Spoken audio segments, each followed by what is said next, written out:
ফের ব্যারিকেড উপড়ানোর চেষ্টা চালাচ্ছেন আন্দোলনকারীরা, ব্যারিকেড উপড়ে দিচ্ছেন এবং বলতে বলতে এক পুলিশ কর্তা কিন্তু চোট পেয়েছেন, এক পুলিশ আধিকারিক, পুলিশের সিনিয়র অফিসিয়াল, তিনি চোট পেয়েছেন, তাকে নিয়ে যাওয়া হচ্ছে। তিনি কিন্তু তার ডান পায়ের হাঁটুর জায়গায় চোট পেয়েছেন এবং তাকে অন্য দুজন পুলিশ আধিকারিক তাকে নিয়ে যাচ্ছেন। এক পুলিশ আধিকারিক কিন্তু এক সিনিয়র আধিকারিক পুলিশের, তিনি চোট পেয়েছেন এবং তাকে কিন্তু পুলিশের অন্য দুই আধিকারিক তাকে সরিয়ে নিয়ে যাচ্ছেন, তাকে চেয়ারে বসানো হচ্ছে এবং যেভাবে ব্যারিকেড উপড়ে ফেলে ধাক্কা দিয়ে ঢোকার চেষ্টা করছিলেন আন্দোলনকারীরা, তাতে কিন্তু তিনি চোট পেয়েছেন এবং তাকে সরিয়ে নিয়ে আসলে অত্যন্ত সিনিয়র আধিকারিক একজন, তিনি কলকাতা পুলিশের, তিনি চোট পেয়েছেন। ফলে দেখো তীব্রতা কিন্তু যে বাড়ছে আরো, এটা বলাই বাহুল্য। চেষ্টা কথা বলি ডিসি সেন্ট্রাল, তিনি এই মুহূর্তে এসে উপস্থিত হয়েছেন এখানে, ডিসি সেন্ট্রালও এসে উপস্থিত হয়েছেন।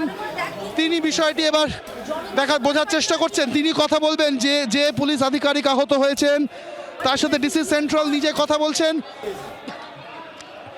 এবং রীতিমতো খুঁড়িয়ে হাঁটতে হচ্ছে এই পুলিশ আধিকারিককে, রীতিমতো খুঁড়িয়ে হাঁটতে হচ্ছে।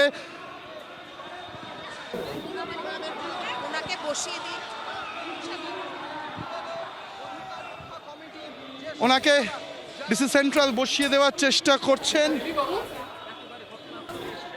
একদম ঘটনাস্থলে এসে তিনি কিন্তু একদম সরেজমিনে পুরো বিষয়টা দেখার চেষ্টা করছেন এবং রীতিমতো খোঁড়াতে কিন্তু এই পুলিশ আধিকারিক যাচ্ছেন, তিনি যে রীতিমতো আহত হয়েছেন, চোট পেয়েছেন, বলাই বাহুল্য।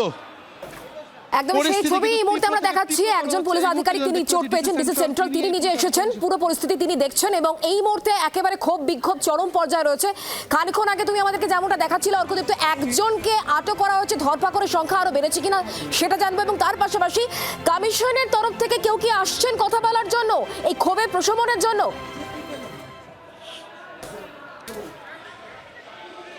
এখনো পর্যন্ত না, সিও দপ্তরের তরফ থেকে এখনো পর্যন্ত না, কারণ সিও দপ্তরে এই মুহূর্তে যা খবর রয়েছে, সিও আজকে তিনি নিজে অফিসে নেই, ইনফ্যাক্ট তিনি কলকাতায় নেই বলেই খবর রয়েছে। সেক্ষেত্রে অন্য কোনো আধিকারিকও কিন্তু আসেনি, এটা পুরোটাই কিন্তু পুলিশের যে হিউজ ফোর্স রয়েছে সকাল থেকেই তারা কিন্তু জানতো এরকম হতে চলেছে, তারাই কিন্তু পুরো বিষয়টা সামলাচ্ছেন, ল অ্যান্ড অর্ডার যাতে কোনো রকম বিঘ্নিত না হয় পুলিশের দায়িত্ব এবং পুলিশ কিন্তু সেটা শক্ত হাতেই মোকাবিলা করার চেষ্টা করছে। এবং ধরপাকড়ের কথা যেটা তুমি বললে, প্রথমেই আমরা দেখিয়েছিলাম যে এক মহিলা তিনি ব্যারিকেড টপকে চলে এসেছেন, তাকে প্রিজন ভ্যানে তোলা হলো, এরপর আরও দুজনকে কিন্তু ধরা হয়েছে, যদিও তাদেরকে কিন্তু প্রিজন ভ্যানে তোলা হয়নি, তাদেরকে এখানেই চেয়ারে বসিয়ে রাখা হয়েছে। সব মিলিয়ে তিনজনকে আপাতত ধরা হয়েছে এবং আরও পুলিশ বাহিনী। ধরপাকড়ের সংখ্যা বাড়ে কিনা সেদিকে অবশ্যই আমাদের নজর থাকবে। প্রিজন ভ্যানে কাউকে তোলা হয়নি, চেয়ারে বসিয়ে রাখা হয়েছে। এই পরিস্থিতির নিরসন হয় কিনা, কোনো সমঝোতায় আসেন কিনা দুপক্ষ, অবশ্যই আমাদের সেদিকে নজর থাকবে। অর্কদীপ্ত, ধন্যবাদ আমাদের সঙ্গে সরাসরি থাকার জন্য। বাংলার আওয়াজ, বাঙালির আবেগ, জি 24 ঘন্টা।